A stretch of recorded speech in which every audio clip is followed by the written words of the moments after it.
Tahun 2023, RAM HP baru masih 4 GB. Kalau kalian pikir seri-seri baru dari brand BBK selalu overpriced, nih ada brand Jepang yang overpriced-nya udah terlihat dari beberapa spek dan fiturnya.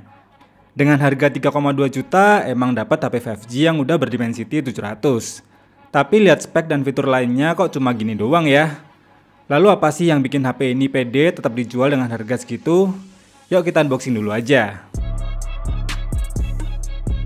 Tampilan dusnya kayak gini ya guys. Ada gambar foto ninja wanita dan tentu saja nama seri dari HP ini. Di samping kanan dan kiri dus ada nama serinya lagi. Di atas kode IMEI dan serial number. Kalau di bawahnya cuma ada kapasitas baterainya. Dan bagian belakang boxnya polos saja. Langsung kita buka dan lihat apa aja sih dalam kemasannya.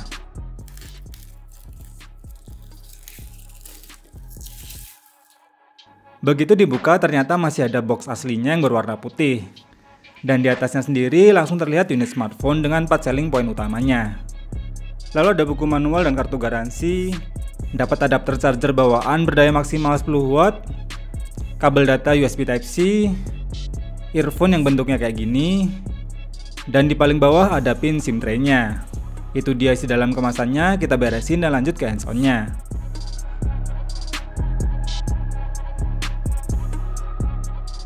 Dan waktu lihat bodi belakangnya ini sih desainnya malah cakep ya guys.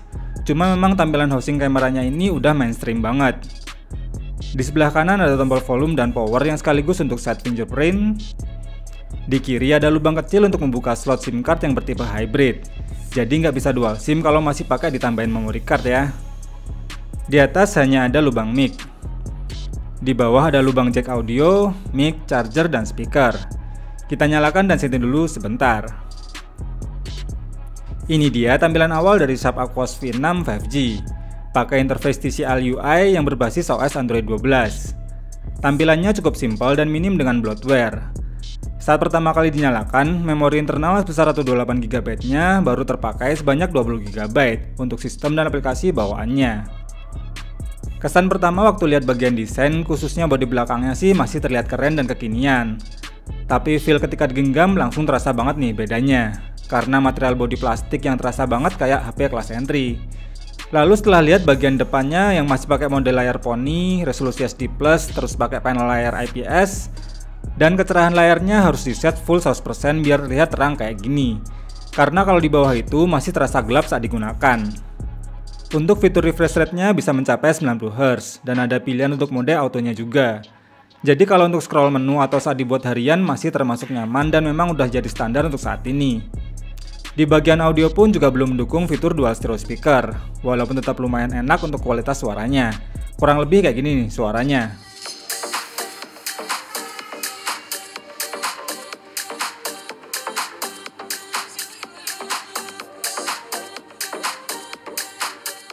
Setelah bahas bagian desain dan layarnya, lanjut ke bagian kameranya. Punya setup triple kamera dengan kamera utama 50MP, dua pendukungnya cuma 2MP untuk bokeh dan makro. Di bagian depan terdapat kamera selfie berukuran 8MP, yang sayangnya sih nggak mendukung fitur face unlock. Untuk pilihan menu di kameranya juga sudah terbilang cukup kalau untuk kebutuhan casual fotografi. Dan perekaman videonya pun hanya mentok di Full HD dengan 30 frame per second. Asal dalam kondisi cukup cahaya, hasil jepretannya masih tergolong oke untuk saat ini. Walaupun sebenarnya di kelas harganya, sekarang bisa dapat nih yang lebih bagus dan lebih cocok kalau buat foto-foto, khususnya buat diupload ke sosial media. Lihat sendiri aja ya contoh hasil foto dan videonya berikut ini.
Hai guys, selamat sore. Jadi untuk kamera depannya aku set di 1080p 30 fps. Dan ini aku menghadap cahaya matahari langsung. Oke, coba kita balik ya. Kira-kira gitu transisi cahayanya. Lanjut jalan ya. Hai, jadi untuk kamera belakangnya juga kita set di 1080p 30 fps dan ini menghadap cahaya matahari langsung. Gimana guys?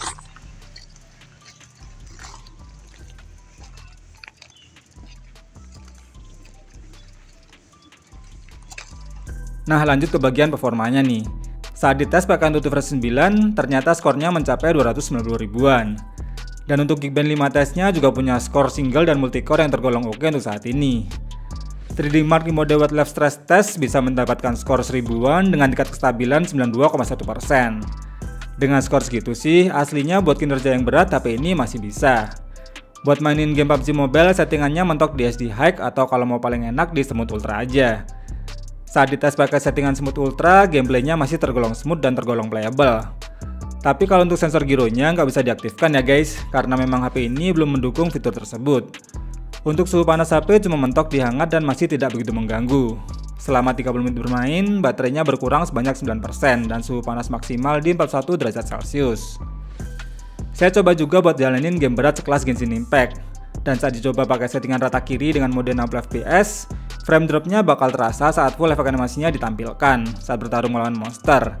Namun overall masih terasa cukup playable, dan suhu panasnya juga tergolong wajar dan tidak terlalu overheat. Selama 30 menit bermain, baterainya berkurang sebanyak 12% dan suhu panas maksimal mencapai 44 derajat Celcius.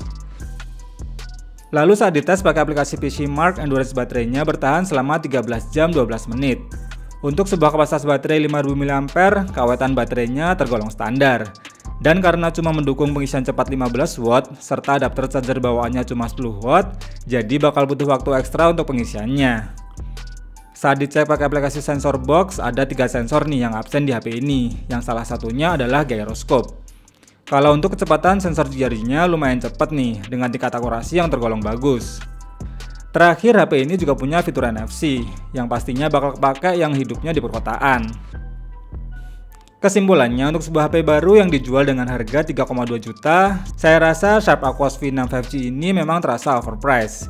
Salah satunya dikarenakan varian RAM yang didapat hanya 4GB, slot SIM card yang masih bertipe hybrid, material bodi yang overall plastik, hingga desain bagian depan yang masih terasa jadul dan masih setara kelas entry. Padahal kalau yang Sharp Aquos R series tuh spek dan desainnya udah sesuai harga. Tapi kalau yang V-Series, entah kenapa saya rasa harganya selalu kurang value for money. Jadi gimana guys menurut kalian mengenai seri ini? Coba deh tulis opinimu di kolom komentar ya. Terima kasih udah nonton video ini sampai habis. Semoga bermanfaat dan sampai ketemu lagi di video berikutnya.